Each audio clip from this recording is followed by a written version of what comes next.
억수같이 쏟아지는 6월의 빗속 통영 시민문화회관 무대 위에 한 젊은 여자가 서 있었습니다. 빗물에 흠뻑 젖은 분홍 한복 저고리는 살갗에 척 들러붙어 있었고 등에는 작은 어린아이가 포대기에 둘러싸여 엄마의 어깨에 머리를 기대고 있었지요. 핀 조명 아래 여자의 가슴팍에서 반쪽짜리 은빛 하트 목걸이가 외롭게 반짝였습니다. 평생 고아로 자라 통영 중앙시장 국밥집에서 뼈가 부서져라 일하던 미혼모 정인.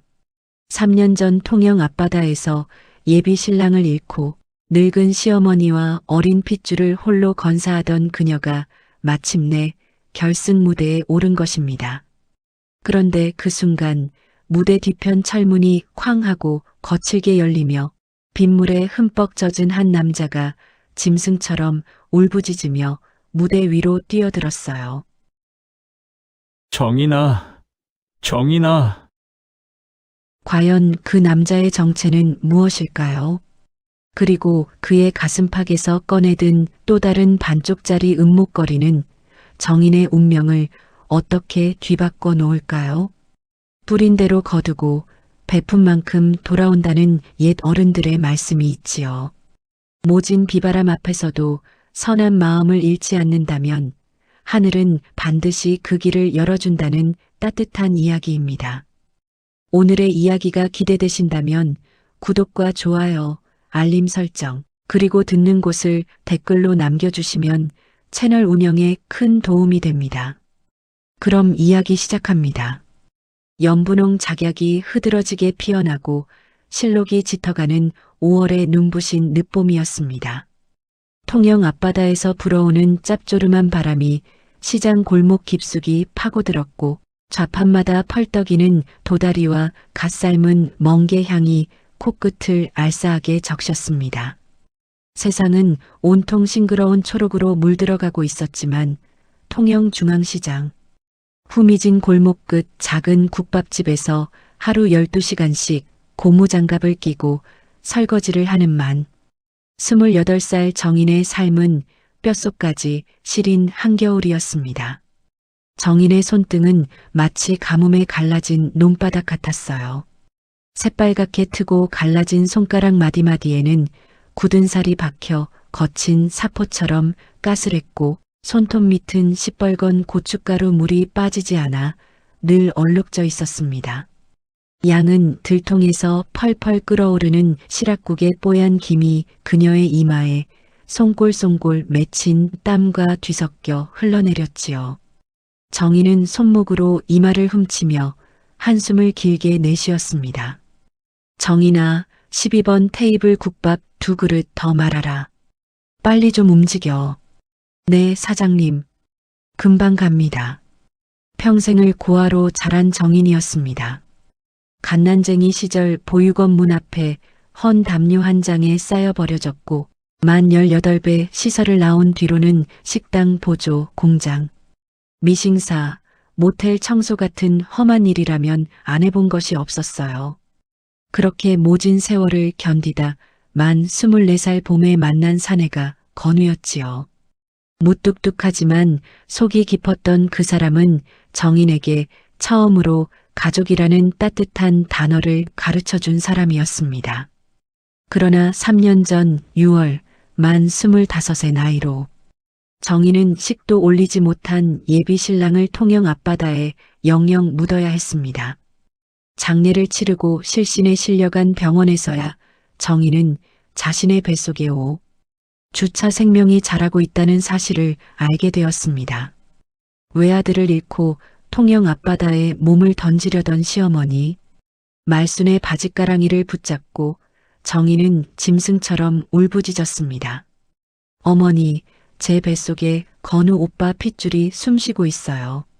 어머니, 저 좀 살려주세요. 제가 평생 친딸이 되어 모실게요. 피 한 방울 섞이지 않은 늙은 시어머니와 어린 며느리의 기구한 동거는 그렇게 시작되었습니다.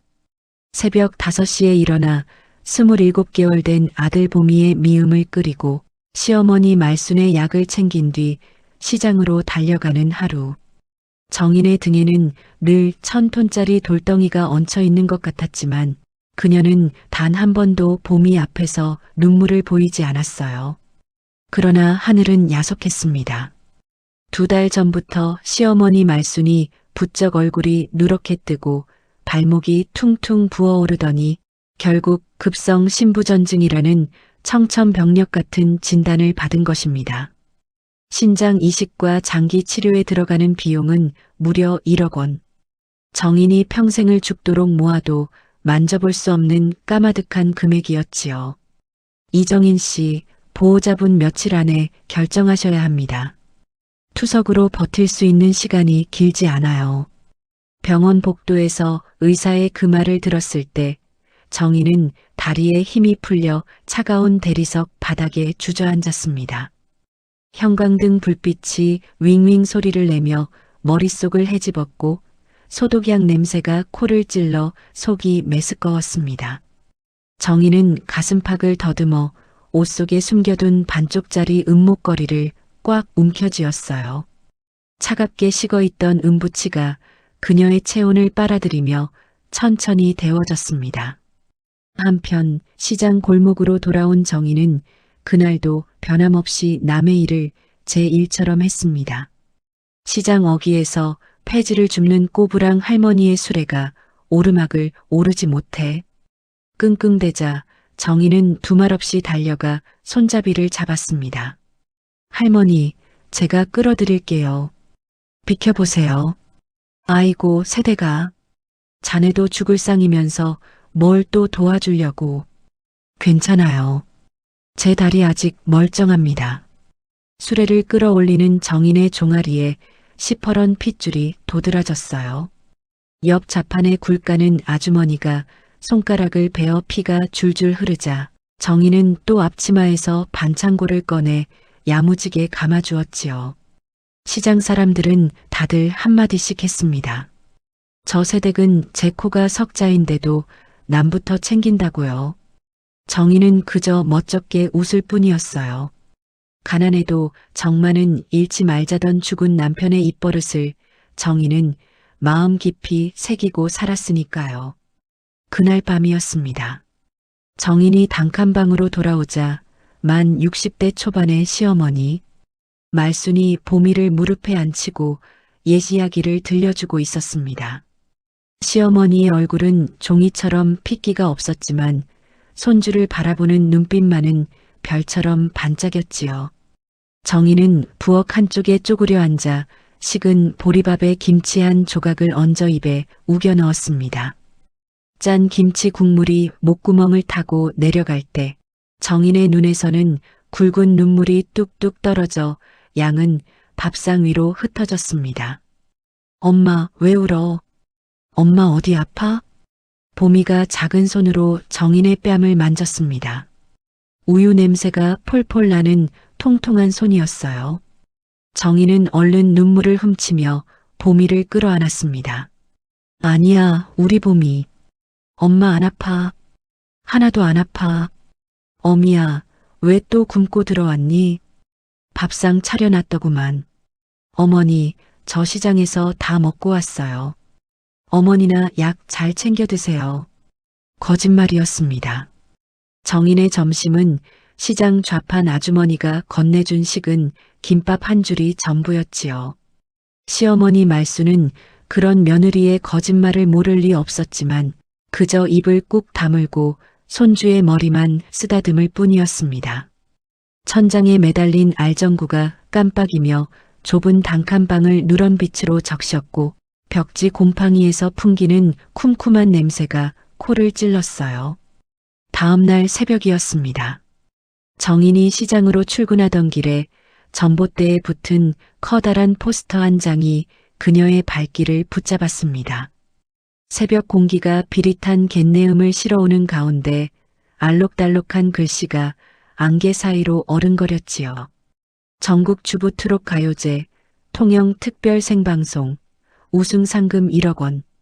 정인은 그 자리에 못 박힌 듯 서서 한참을 포스터만 바라보았습니다. 가슴이 쿵쿵 뛰기 시작했어요. 마치 두꺼운 솜니불 속에 갇혀 있다가 처음으로 빛을 본 것처럼 정인의 눈동자에 작은 불씨가 일렁였습니다. 정인에게는 남들이 모르는 한 가지 재주가 있었어요. 보육원 시절 일요일마다 찾아오던 봉사단 할머니들의 트로트 노래를 따라 부르며 자란 정인은 또래 누구보다 구성지고 애달픈 목청을 가지고 있었지요. 죽은 남편 건우도 정인의 노래를 듣고 첫눈에 반했다고 했습니다. 단칸방에서 빨래를 개며 정인이 흥얼거리던 노랫가락은 늘 건우의 고된 하루를 녹여주는 위안이었어요. 한 달 반만 버티면 우리 어머니를 살릴 수 있어. 정인은 떨리는 손으로 포스터에 접수처 전화번호를 휴대전화에 꾹꾹 눌러 저장했습니다.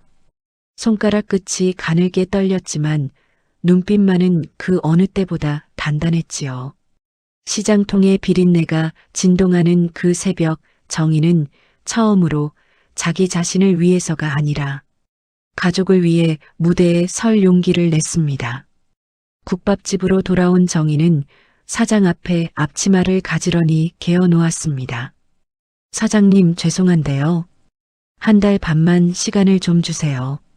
가요제 결승까지만요. 뭐라고? 가요제? 얘야, 너 정신 있니? 어머니 수술비를 벌어야 합니다. 이거 못하면 우리 봄이 할머니 못 살립니다. 국밥집 사장은 한참을 정인의 얼굴을 들여다보았어요. 정인의 까만 눈동자에는 물기가 가득했지만 그 안에 활활 타오르는 결심이 비쳤지요. 사장은 끝내 한숨을 푹 내쉬며 정인의 어깨를 툭 두드렸습니다. 그래, 가라. 가서 1등 따와라. 내 자리는 내가 비워둘 테니까. 사장님, 정말 감사합니다. 그날 저녁 정인은 보미를 재워놓고 거울 앞에 섰습니다. 거울 속에는 머리를 질끈 묶은 28살의 야윈 여자가 서 있었어요. 광대뼈가 도드라지고 입술은 메말라 있었지만 정인은 천천히 옷섭을 풀어 가슴팍에서 반쪽짜리 은목걸이를 꺼냈습니다. 두 개를 맞붙이면 온전한 하트가 되는 세상에 단 하나뿐인 예물. 나머지 반쪽은 3년 전 그날 차가운 바다에 묻혀버렸지요. 오빠, 나 무대에 올라가요. 우리 어머니, 내가 꼭 살릴 거예요. 오빠가 하늘에서 좀 봐주세요. 정인의 입술 사이로 가느다란 노랫소리가 흘러나왔습니다.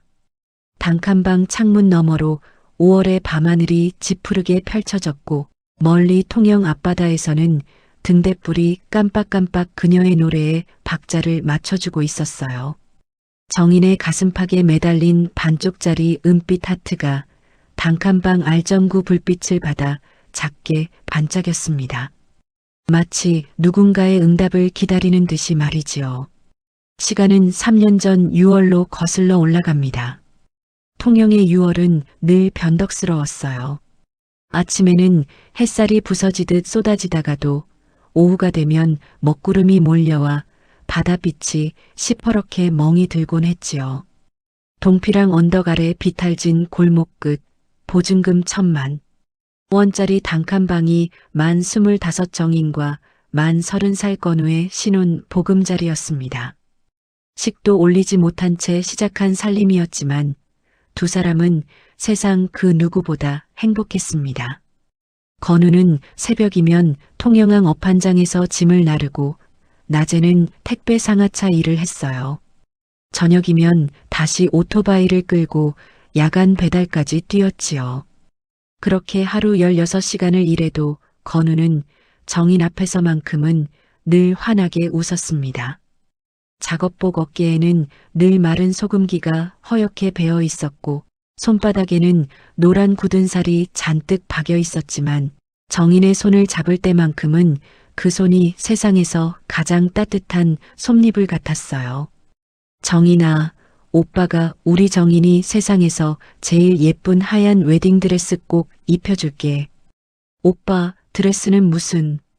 그 돈 있으면 어머니 보약이나 한 첩 지어드리지. 드레스는 드레스고 보약은 보약이지. 둘 다 해줄 거니까 걱정 마라. 건우는 정인의 머리를 쓰다듬으며 씩 웃었습니다. 정인은 그런 건우의 가슴팍에 얼굴을 묻고 가만히 숨을 들이마셨어요. 땀에 절은 작업복 냄새 속에서도 살짝 풍기는 비누향이 정인에게는 세상 어떤 비싼 향수보다 더 달콤했지요. 시어머니 말수는 처음에는 정인을 맞듣잖아 했습니다. 부모 없이 자란 처녀라는 말에 입을 꾹 다물고 며칠을 말도 섞지 않았지요. 그러나 정인이 새벽마다 일찍 일어나 시어머니 방에 군부를 지피고 무뚝뚝한 시어머니 앞에 따뜻한 누룽지 한 그릇을 슬며시 놓고 가는 모습을 본 뒤로는 마음이 조금씩 녹기 시작했어요. 어느 날 아침 시어머니 말수는 부엌에서 콩나물을 다듬다 말고 정인에게 슬그머니 그릇 하나를 내밀었습니다. 이거 한 입 먹어봐라. 짠지 묻힌 거다. 어머니, 정말 맛있어요. 어떻게 이런 맛을 내세요? 많이 먹어라. 너는 너무 비쩍 말랐다. 그래가지고 어떻게 우리 건우 챙기겠니? 정인은 입에 짠지를 우물거리면서도 눈물이 핑 돌았어요. 평생 누구의 자식이라는 말을 들어본 적이 없던 정인에게 시어머니의 그 무뚝뚝한 한마디는 따뜻한 아랫목 같았습니다. 그날 밤 정인은 건우의 품에 안겨 소리 없이 울었지요. 건우는 정인의 등을 가만히 토닥이며 속삭였습니다. 우리 정인이 이제 외롭지 마라. 어머니도 있고 오빠도 있잖아. 두 사람은 넉넉지 않은 형편에도 한 푼, 두 푼 결혼식 자금을 모았어요. 통영 시내에서 가장 후미진 골목에 있는 작은 금은방을 찾아간 것도 그 무렵이었습니다. 머리가 희끗한 금은방 주인 영감은 두 사람의 사연을 듣더니 종이에 도안을 슥슥 그려 보였지요. 이렇게 두 조각을 맞붙이면 하트가 완성되는 모양으로 만들어 드리리다. 세상에 딱 하나뿐인 거예요. 평생 잃어버리지 말고들 차고 다녀요. 어르신 감사합니다. 정말로 평생 간직할게요. 은목걸이가 완성되던 날 건우는 정인의 목에 한쪽을 직접 걸어주었습니다. 차가운 은부치가 정인의 쇄골 위에 닿는 순간 정인은 살갗에 닭살이 좌르륵 돋았어요. 건우는 나머지 반쪽을 자기 목에 걸고는 정인의 이마에 입을 맞췄지요. 정인아, 이 목걸이가 우리 약속이야. 무슨 일이 있어도 우리는 다시 만난다. 알았지? 네, 오빠. 평생 빼지 않을게요. 그러나 운명은 야속하게도 그 약속을 시험하려 했나 봅니다.